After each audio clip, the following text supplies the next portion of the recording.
que vous allez toutes très bien. Je suis contente de vous retrouver aujourd'hui pour une vidéo un petit peu spéciale puisque j'ai décidé de vous dévoiler mes petites astuces de la maman qui travaille. Donc voilà, j'ai simplement décidé de vous partager quelques petits indispensables pour pouvoir, comment dire, ne pas craquer, non, mais ne pas trop craquer, voilà, parce que voilà, il arrive de temps en temps de craquer, c'est tout à fait normal quand on a passé une journée de merde au boulot, qu'on rentre, que les enfants n'arrêtent pas de crier et ainsi de suite, il est facile de craquer, j'ai envie de dire. Mais bon, bref, aujourd'hui je vais simplement vous dévoiler quelques petites astuces pour pouvoir s'en sortir un petit peu quand on est une maman qui travaille. Alors, premier indispensable, et pour moi je pense que c'est le plus important, c'est d'avoir un agenda. Peu importe les filles, que ce soit un agenda papier ou un agenda digital, aujourd'hui personnellement je ne conçois pas ma vie de famille, enfin organiser ma vie de famille sans agenda.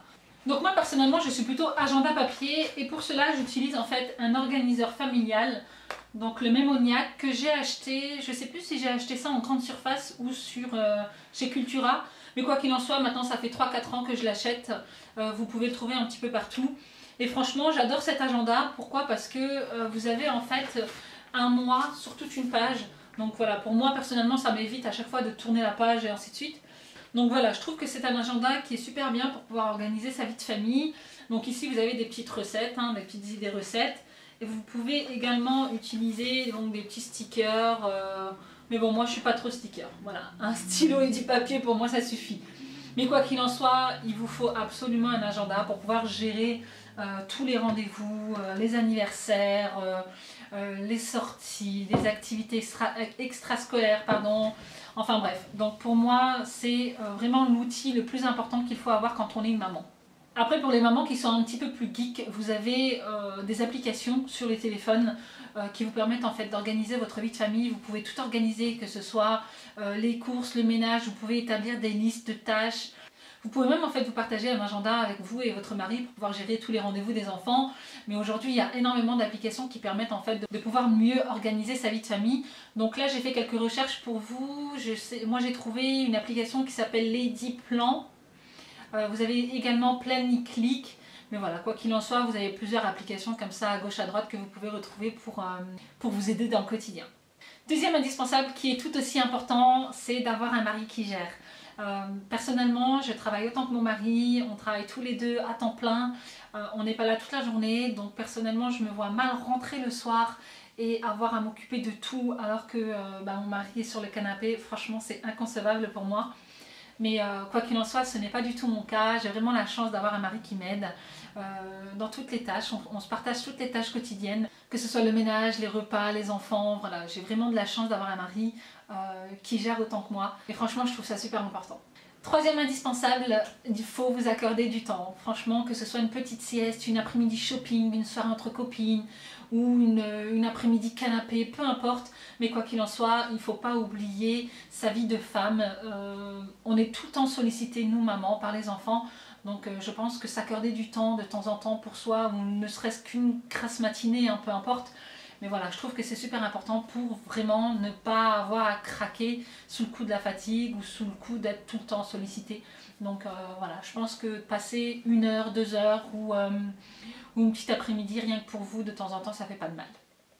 Quatrième indispensable, c'est offrir des repas sains et équilibrés à vos enfants. Je sais que quand on est une maman qui travaille, il est facile de tomber dans la malbouffe parce que le soir on rentre, on n'a pas le temps, on doit gérer les devoirs, le bain et ainsi de suite. Donc il est facile en fait de préparer des repas qui sont déjà tout faits ou pâte au beurre, sans légumes, sans rien. Donc moi je pense qu'il est très important, rien que pour la santé de ses enfants, de proposer en fait des repas qui sont sains et équilibrés. Donc ce que je fais moi, c'est soit je prépare en grosse quantité pour pouvoir après par la suite congeler et ressortir quand j'en ai besoin, ou alors vous pouvez préparer la veille. Donc quand je prépare le repas, je suis également dans la préparation du repas du lendemain pour que demain, quand je rentre le soir, tout est prêt. Ou alors vous pouvez investir dans un robot de cuisine qui peut vous aider. Je sais qu'aujourd'hui sur le marché il y en a énormément des robots de cuisine qui peuvent vous aider à organiser des repas un petit peu plus rapides, mais tout en proposant des repas sains et équilibrés. Donc moi par exemple j'ai le Cookéo que j'ai payé de ça 200-300 euros, bon ça fait quand même une somme, mais vous pouvez également en trouver sur le Bon Coin pour 3 fois moins cher. Et personnellement, moi ça m'aide, hein. Je peux préparer un repas dans le Cookéo pendant que je fais le bain aux enfants et quand c'est prêt ça s'arrête tout seul, donc que demander de plus.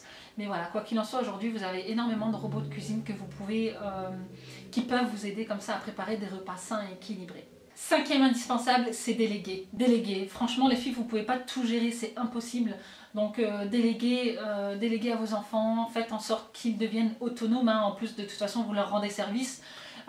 Si vous avez besoin d'astuces pour pouvoir en fait rendre vos enfants autonomes, j'ai justement fait une vidéo pour ça. Je vous mettrai le lien en barre d'infos. Mais quoi qu'il en soit, voilà, les laisser faire, les laisser se débrouiller. Et vous, ça va vous permettre de faire autre chose hein, pendant qu'ils sont en train de se déshabiller ou en train de prendre leur douche. Vous, ça va vous permettre de gérer le bébé ou de déjà préparer le repas. Voilà. Alors, autre indispensable, et pour moi ce sera le dernier, envoyer se faire foutre tous les gens qui vous feront culpabiliser.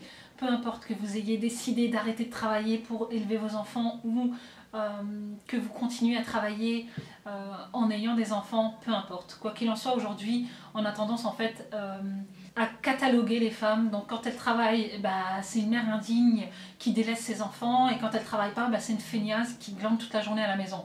Donc franchement les filles, envoyez balader tous les gens qui vous feront culpabiliser. On n'est pas des robots, on n'est pas des machines, donc il faut arrêter de culpabiliser, il faut arrêter de stresser, il faut arrêter de se mettre la pression. Personnellement, si c'est pas fait aujourd'hui, ce sera fait demain. Si c'est pas fait demain, ce sera fait après-demain. Quoi qu'il en soit les filles, soyez heureuses avec vos enfants, avec votre mari, avec votre famille, peu importe. Et pour tout le reste, on s'en fout. Et bien voilà les filles, donc mes indispensables pour pouvoir s'en sortir, donc quand on est une maman qui travaille ou pas, j'ai envie de dire. Mais j'espère donc que cette vidéo vous aura plu. N'hésitez pas à mettre des petits pouces en l'air si celle-ci vous a plu. Et surtout, n'hésitez pas à vous abonner à ma chaîne pour ne rater aucune de mes vidéos. Donc moi, en attendant la prochaine, je vous fais plein de gros bisous et puis je vous dis à très bientôt.